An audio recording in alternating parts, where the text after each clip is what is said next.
And with only a week to go until Election Day, the lines at absentee voting polls continue to grow. I just mentioned that number. It's hard to believe. 937,000 people, Carrie, have already voted across South Carolina. I know you've been out at several polling places today, and you can see behind you that line stretched around County Square.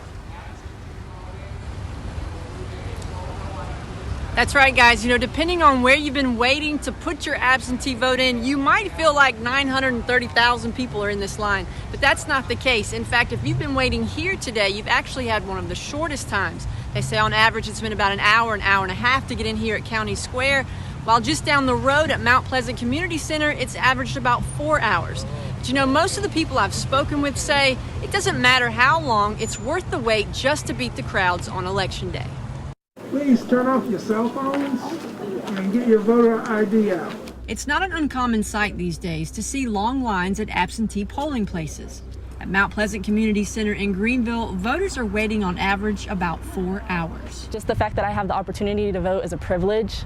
It's also a right, but I'm glad that I can stand in line for that long. Voters like Shirley Harris say while they don't especially like the waiting, it's worth it to get their vote counted. And I want to make my voice heard in this election. I think it's important for the country. Almost 70,000 people in Greenville County have voted absentee to date, according to the Greenville County Director of Elections.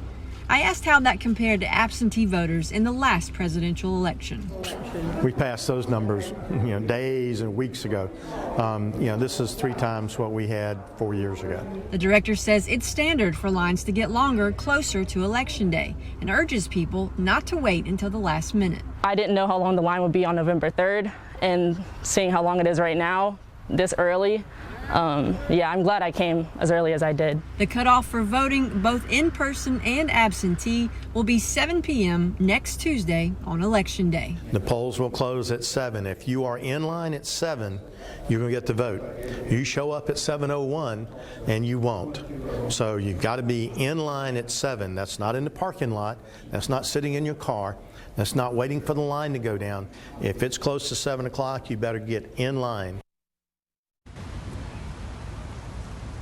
Now, one key piece of information we want to pass on today, if you have not gotten your address updated, the Director of Elections said today you're out of time. So to vote, you're going to need to either come here to County Square at the elections office, or you'll have to go to the original polling place you were assigned to have a provisional ballot. Cody?